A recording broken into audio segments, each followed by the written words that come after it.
it is an elite group of people that are using computers and computer technology. So I think the first thing that needs to happen is that locally people have to organize to get that physical hardware into places that don't currently have it. That's one. So you get digital equipment, digital technology, and I think that the very easy tools to doing that. Then you need to, so you've got the physical hardware, then you need the people that have the digital skills to go into these places and to teach people how to use that digital equipment. That's two. Then you have three. You have to mobilize with people that are in your community that can legally be set up to help protect people in cases when they start to do certain things with the technology and the powers that they're going to be given. That's three. Then four, after you've given them the training, people need to then figure a way to funnel their content out into their communities, not to the world at large per se, but to get it out to their communities. That would be four. So it's very simple. And then I think that the bottom line is that you're giving people in these communities the training necessary, as has been said, to tell their own stories, to tell their own, to create their own news information networks within their own communities, so they can inform themselves first. Because oftentimes what happens in communities is that they're disconnected from each other for various reasons, alienation through technology, whatever. But the idea is that if you start to bring these mechanisms into their communities, teach them the skills with which to use them, it's amazing what happens. I've seen it in the inner cities of the United States. I've seen it with the Roma or Gypsy population in the Balkans. It works, and people do it. And it changes the way that they interact with the world, and it has physical manifestations, it has physical impact. There's no doubt about it that I've seen it happen. So that's what I would say, taking the digital into the real. The best example of the use of social media, digital media, and how it was able to basically stop a state military apparatus from crushing an indigenous movement was in Chiapas in Mexico. There's no doubt that in my mind that what happened with the Zapatistas in Mexico is the greatest example of the use of social media and its ability to stave off physical repression, physical violence against a movement, an indigenous movement, and it used every available means of communication possible. It used it used cell phones, it used the internet, it used mouth-to-mouth communication, it used every means of organization through media that is on the planet, basically. As a result of the massive influx of interest into the Zapatista movement and what happened with their declaration in 1994, on the day that the free trade agreement, North American free trade agreement, was put into practice, was this incredible international outpouring of support, recognizing, because of the messaging that was sent out by the indigenous people who linked with, let's say, the elites through Subcomandante Marcos and others in society, there was a linkage between, let's say, the base lower aspect of the class relationships in Mexico and the elite.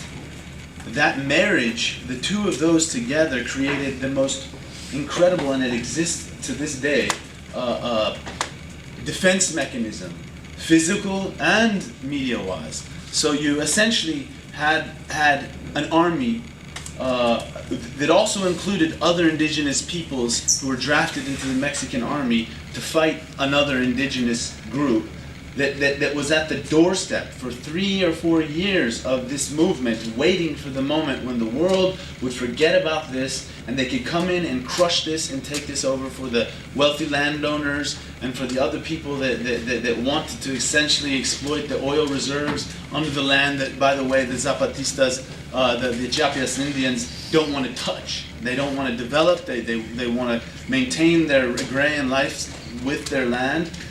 They used every aspect of this in a way that if other people could understand these methodologies, would be perfect models for how to implement aspects of social change on the ground. Now, we have to also contextualize every single movement that attempts to use any kinds of means of digital technology or otherwise to mobilize. Every context is different, so I'm not going to say that that's a model that's like a cookie cutter model that says, okay, we can take this model and we can go to Congo, or we can go to Egypt, or we can go, no, every model is differently, but one must take into consideration that there is a history. This also started in the 90s, when the internet was essentially a fledgling version of what was needed to mobilize, to communicate, and what have you. It primarily relied in the initial stages of what that gentleman referred to earlier as non-digital means of communication that were available to everybody, basically. And they used that in a way that was incredibly smart. And one thing I think that non-digital media affords us the ability to do the best is secrecy. Secrecy is something that and the ability for the security apparatuses to infiltrate your digital media. Facebook, forget about it. That is the absolute utopian dream of security agencies. They can, if you have anything to hide, don't get on Facebook. Period. Pretty much, if you have anything to hide, don't get on the internet, because it is the means with which the Egyptian government, for example, every government, and this is something that we talk about on our website, every single Arab government is getting hip to how to use technology to figure out what you're doing and to shut you down. Period. So you're going to have to marry the digital aspects with the non-digital aspects. You're going to have to return to methodologies of past resistance movements and the secrecies and the means that they had of creating communication together, pigeons, whatever. But the idea is you're going to have to engage on multiple levels. Where digital activism is going to be incredibly successful is that there's old people making the decisions for all of these things in the halls of government. Yes, they're recruiting young people to help them with this process, but in the end, where we as a movement in activist circles and utilizing digital media will always be ahead of them is we're hipper, we're younger,